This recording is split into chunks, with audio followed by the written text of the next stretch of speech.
we are in the mood of a You see, my daughter chat. has been named after her, and Yes, she didn't even know I it. know.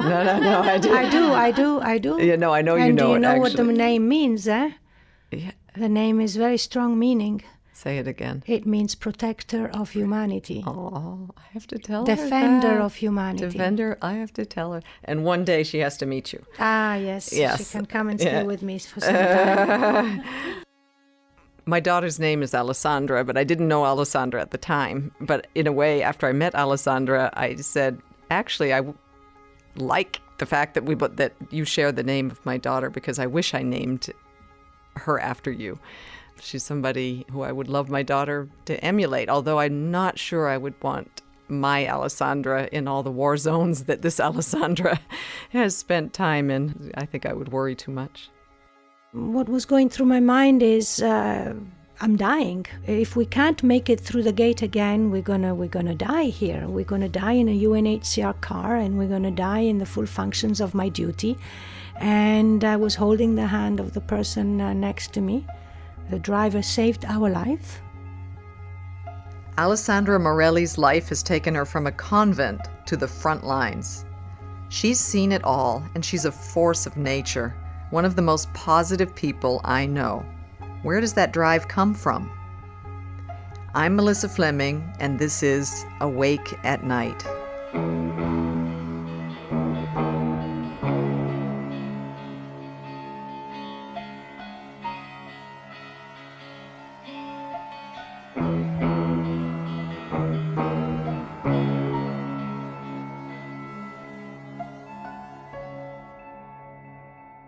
So, hello, Alessandra. Thank you so much for coming into the studio during your short time here in Geneva. It's great to see you. It is my pleasure. Thank you very much for allowing me to share.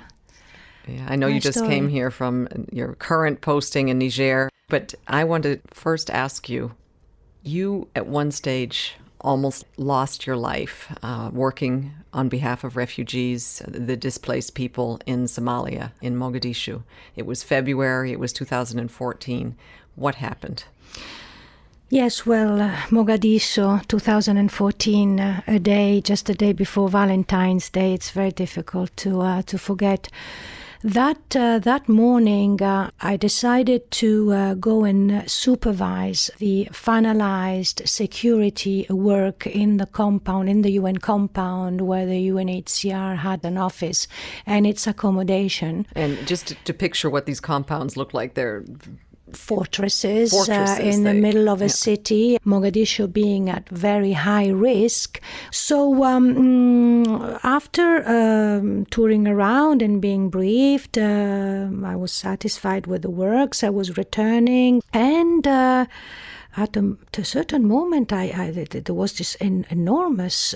You were in a car. I was in a car. Uh-huh. I was in a car in a UNHCR vehicle, in a UNHCR armored vehicle. They call it the B6, which is the very armored vehicle, and I was escorted by 22 armed men.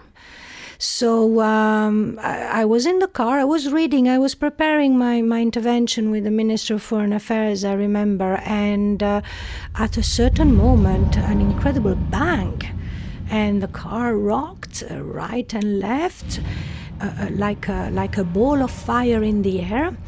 The car stopped. Smoke started coming into the car, and with my colleagues, because we were 4, I said, "Are you all alive? Are we all alive?" And we had this, we were incredible readiness, if you want, to position ourselves into the brace position when you go brace, and to realize, to touch ourselves if we had all our pieces in the right place. You really were touching yourself to see everywhere, if you had your body parts. everywhere one can touch. I tell you the truth, and to check if we had blood, and checking on each other. But then this smoke started to come in the car, and the car could not move.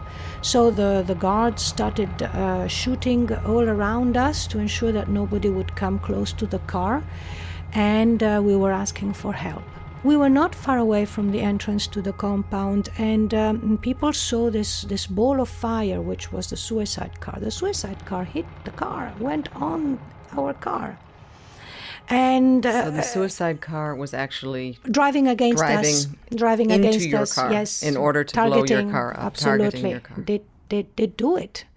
But the armored vehicle did its job. The armored vehicle really crunched itself on us almost. Resisted, but the problem was that we could not start. So we were there for a couple of minutes, really. And in the UN compound, they heard this noise and they said, "Oh my God, whoever is there is dead."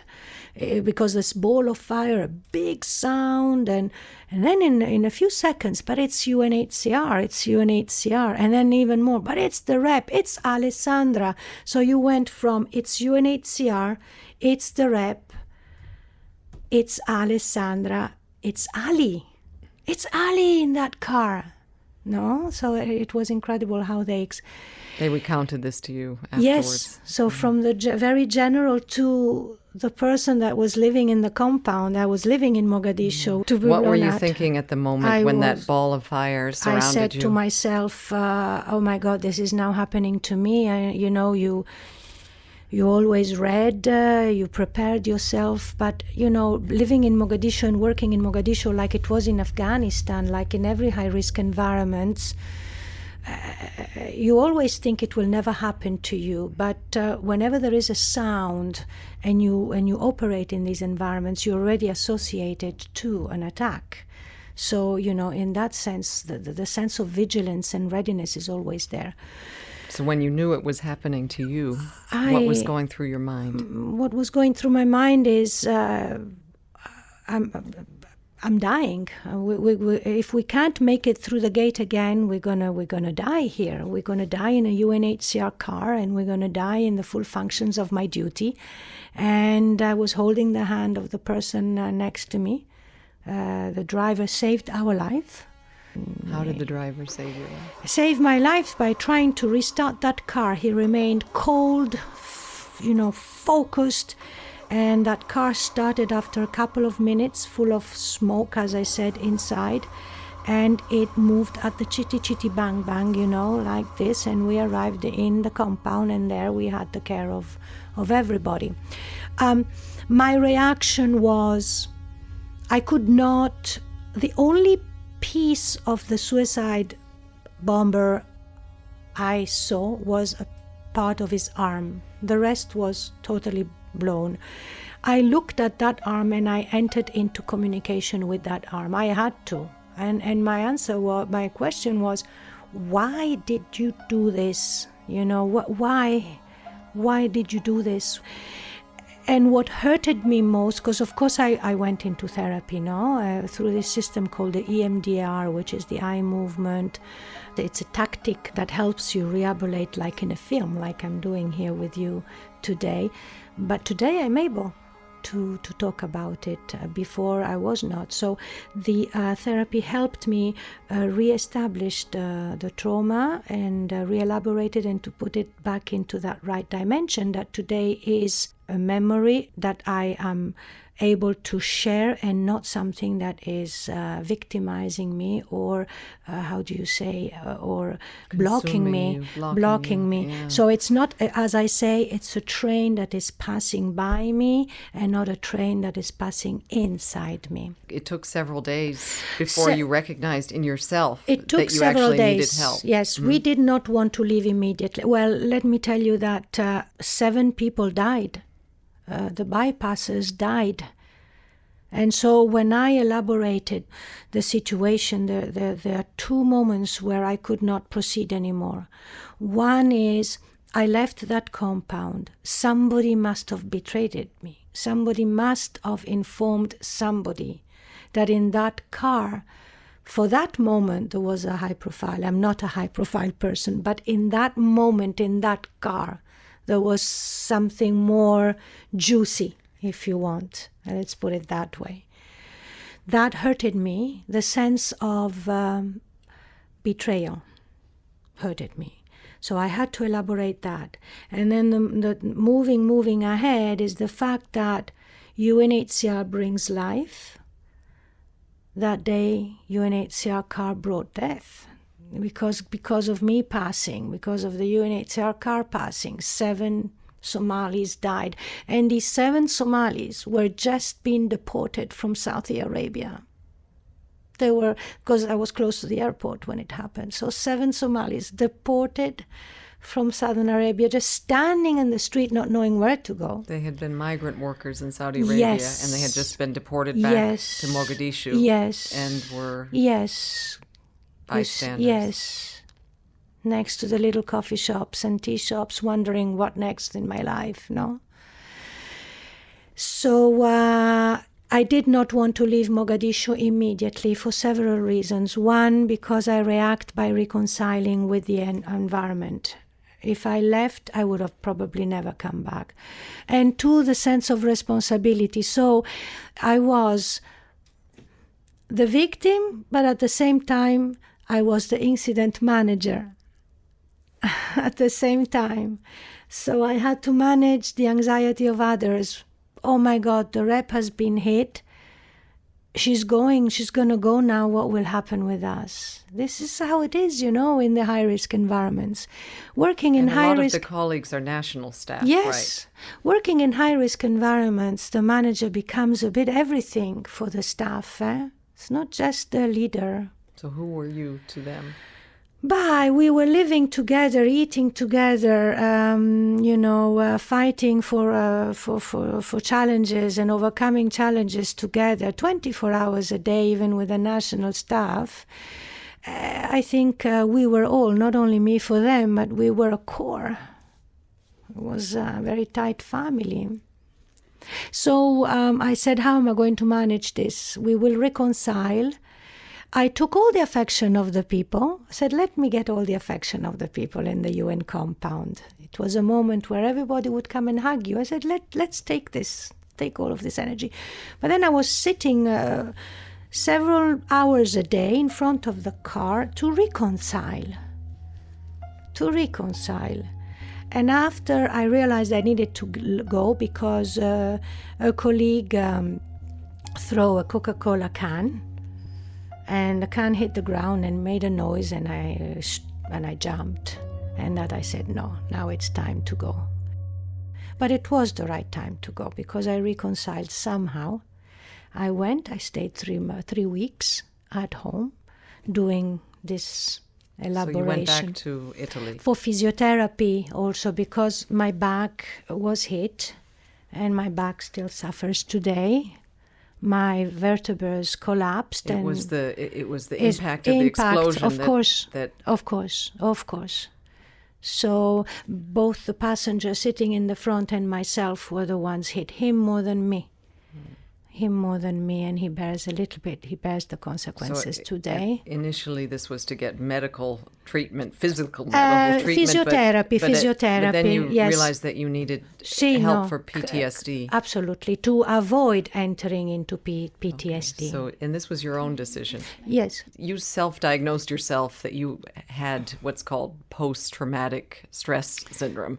What were the symptoms that you started feeling? The symptoms was that every noise would make me jump. So when you start associating a noise, and that noise triggers in you the sensation of fear, of freeziness when you freeze, or anxiety, then that noise is just not a noise. That you have to understand why that noise is bothering you.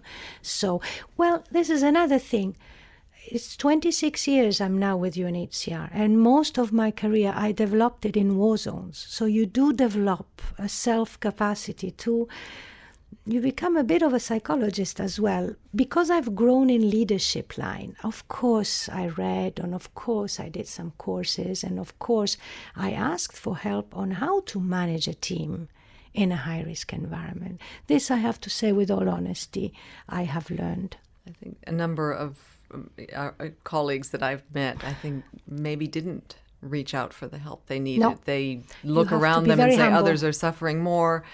What happened to me is nothing compared, and then they don't seek the help. And what made you decide that you really needed help? The responsibility of my role as a leader. I had to put the oxygen mask on before putting it to others. If I wanted to come back to Mogadishu, I had to be... And this whole time you were thinking, I'm doing this because I want to go back to But I Mogadishu. didn't finish my SAL, no? Your SAL, you have to explain that. My length of stay. I'm joking. No, yes, to return to Mogadishu because my place was still there. Alessandra did go back to Somalia. Just a few months later, she took a colleague back to the spot where the attack happened. And right here, isn't it? Right here? Yes. Right here. Big bang. We were hit. Right here. And it's 35 meters to the airport gate. So the car was stopped, was blocked, because it's all automatic. It couldn't re-engage anymore. And the car was full of smoke because, of course, the blast did not break the car, but created some openings. I think our listeners might be surprised that actually after you were targeted for a terrorist attack. Well, of course, I did not go back on my own. I was basically through consultations with the psychologist, and of course it was a consensus reaching. I was ready to go back, and that's you think what it helped you in some way to go back to It did, absolutely it did. It's like when you say, at least in Italian, when you fall off the horse, you get on that horse again, otherwise you risk not to go. And since my life is dedicated to the safeguard of human dignity, I mean, it's like a ER doctor, then if you don't go back to that, then you change. I say, just to tease a little bit, to bring a bit of also teasing on this, from post-traumatic stress to post-traumatic strength. You can go into that. How?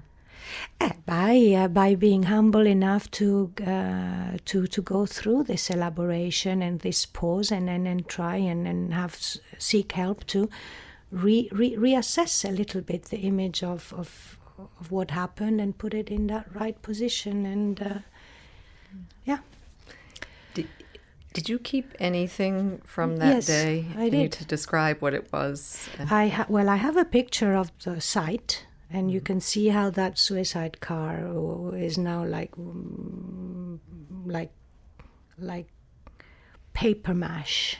The car. I can show you the picture. What I have with me is a piece of the armored iron and pieces of the window.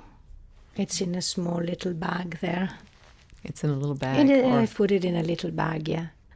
I had a little. It was no. It's more than that. It's a little image of the Virgin Mary that my mom gave me, knowing that that I was working in Somalia. And that day I just brought it with me. I didn't know that I was going to go through that. You see, every time I left my compound, and colleagues that have been working or are working in Somalia can understand, every time I had to leave that compound with doing the same gestures every day, take my flat jacket and put it on. And every time you put it on, it's because you're going out there. And so it's a moment of reflection. You say, I'm going. And that day I remember very well, I had that image in my bag, and I always have a picture of what symbolizes my dad on my wall, and my dad is symbolized by an airplane taking off.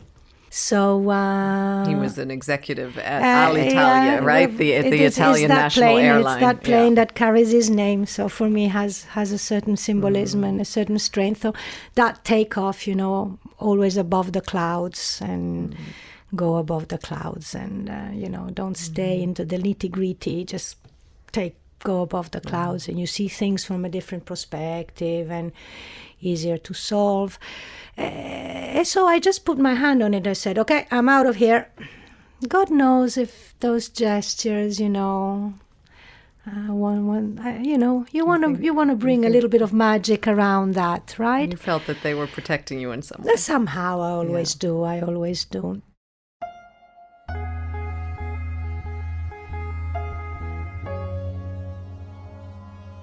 But 10 months after her return to Mogadishu, something terrible happened. On Christmas Day 2014, during a celebration lunch, a group of suicide bombers attacked their compound. That day, Alessandra was in charge. She and her team were under siege for 21 hours. Well, indeed, it was like, the test if really I was ready to come back or not, no? That period, I was even the officer in charge for security. I was the DO, the third in line. All the senior officials, Everything, you were the third in line, It and was Christmas. you were I in was charge of the third UN in line. I was in charge of the Somalia. UN in Somalia in that moment. Yeah. Can you imagine? And say, it's Christmas, it's going to be cool. Well, 13:20, I still remember, Christmas lunch. We hear this noises, this shooting around us. I was moving with my plate to drop it at the kitchen, and the alarm goes off, and I am literally taken by this big Fijian man and brought into the command and control room, the place where I would have to manage the crisis, the situation. So 21 hours under siege, with colleagues in bunkers who slept even in bunkers. 21 hours with 7 suicide bombers in the UN compound. That is amazing. So how did you deal with this situation? I dealt how I know how to deal. I mean, when in difficult situations, although I am known as very outgoing and joking and smiling, in crisis I am boom. I am cold. I am centered, and it's like there is an instinct on what to do next. So I had advisors around me, of course. I'm not alone. And I have to Where were the say, armed men in relation to you? They were not far away. Their plan was to blow up the containers where the UN had its gas and its fuel, but they did not succeed.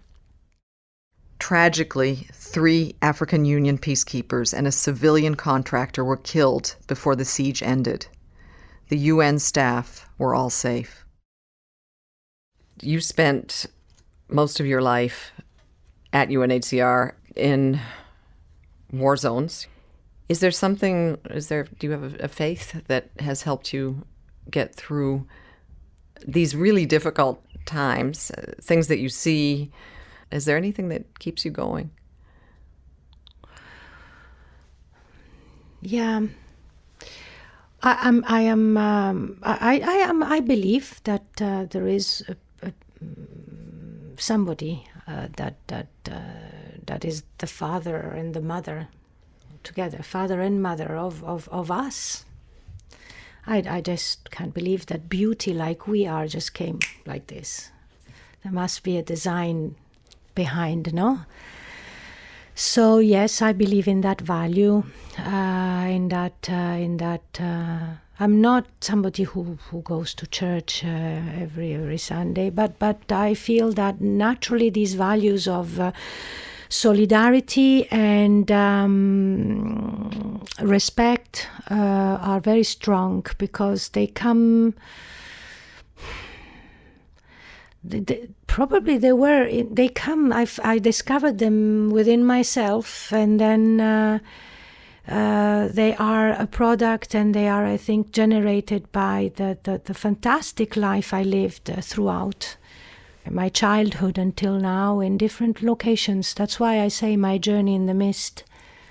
I was conceived in India in 1960, and since that day I have never stopped moving. One part because of life of my dad's work, and then with the UNHCR. You did stop for a short period of time, and you decided at what stage you had a boyfriend, but you decided to leave him and to become a nun. Yes, this is true. How old were you? And I was actually going to get married even, yes. I throw everything there out of the window, as they say, and a Franciscan becoming. I did not become 100. I was on my way too, but I lived certainly a life of meditation and silence. And I think that if I'm able to handle situations today in UNHCR, take your time. It's because I had the opportunity to reflect on life and who I am for six years in a monastery. Yes, you spent 6 years. I spent 6 years in a monastery. I left the monastery and I joined UNHCR in 1992, like this. What made you decide to become a nun, to join a monastery? Exactly.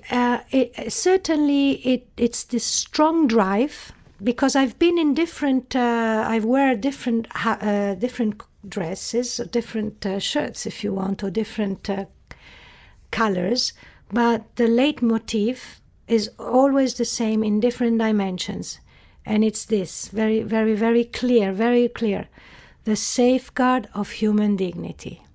I think from a life always as a pilgrim, always itinerant, always in movement, I needed probably a few years where I stood still. And that's where I think I really understood who I am. You never understand who you are, but at least your values and what is guiding you, what are your anchors. But then this is a bit of a characteristic of me. After a while, I feel that I need another step and another step and another step. It's like it becomes too small. And when it became too small, you decided to leave. I move. Tell me the story about how you transitioned into UNHCR. Well, then I left the convent, I left the monastery, and of course I returned home, and my parents were not really happy, not because I left the convent. Actually, they were very happy I left the convent. They were really not in agreement. They said, wow, how did this happen? I mean, I don't come from a particularly religious family. And my father said, fine, what are you going to do now? And I said, well, I'll find something to do. Don't count on me, eh? No, I said, and then I was watching TV, and this 1992, 1991, the start of the former Yugoslavia war, and I said, yeah, that's where I'm going. So I went to look at this UNHCR, couldn't find it, the UN, and I end up in the office in Italy. And I said, hi, I'm looking for a job, and they say, well, that's not really how we recruit. So this person gave me the form every UNHCR or UN candidate fills to support his or her CV. And they were kind enough also to advise me to show my face, to go to Geneva and show my face. You never know. So I asked my father, who was working for the Italian Airlines, saying, can you help me with the ticket? And where are you going to go? What are you going to go and do in Geneva? Well, there is this organization. I said, you will never get it. I mean, how can somebody go alone to the UN? I enter the HR on my own, asking. People were actually looking at me saying, and I meet a colleague working for the HR, the human resources section at that time. And I can never thank her enough. She looks at me, she said, what is your skill? What can you do? Because she heard I was coming out of a convent, and she said, what can an ex-nun bring to UNHCR? And I remember my words were, you can place me in difficult and remote places, I will always hold fast. That was the only thing I knew how to do, actually. And I got a 3-month contract. And here I am 26 years later. Where did they send you? Very young, to Croatia. Mm-hmm. To Croatia on a front line, dealing with one of the most difficult caseloads we had at that moment, which was, yes, the evacuation from the detention centers in Prijedor, Karaterm, or Marska, the most difficult. With the ICRC, the International Red Cross Committee, they would come to UNHCR Transit Center. Skeletons. You remember those skeletons behind the barbed wires on the Time magazine in 1992, 1993? That was my first project. and you saw them for yourself. And I you lived worked with them. 60,000 people were resettled coming out of detention with family reunification and resettled to third country. Interesting, 26 years later, I'm in a similar context with the evacuations we are having from Libya to Niger. So, Alessandra, there must be things, you've seen hell on earth. You've seen Rwanda. You've seen Afghanistan. You've seen Bosnia. Yes. You've seen Sri Somalia, Lanka. Sri Lanka, horrific The tsunami in Indonesia. crimes against humanity. Totally. What makes you angry? What makes me angry is, I quote a thought from our High Commissioner Grandi. He said, "We are no longer capable to consolidate peace. We are no longer capable to make peace. Therefore, people are forced to flee." I am angry that we don't have leaders to devote or dedicate their time and their life to learn how to make peace. I mean, I'm angry because there is not this, we have lost this capacity. Even though you've seen all of this, been through all of this, and you're angry that there's so little peace, so many more people forced to flee, what is it that keeps you going? What keeps me going is that if you discover in yourself that you have this call and you recognize that you have it, like a doctor, an ER or a musician, if I would have turned away my back to this call, that would have been a crime. Against whom?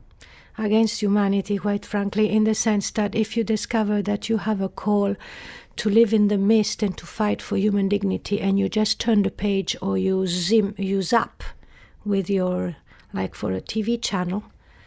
The remote control. You remote and you change your channel.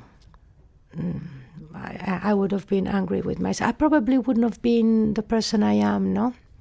You're one of the most empathetic people I've ever met. How does that affect you, working with refugees who have indeed lost everything, not just their homes, but also family members and community, jobs?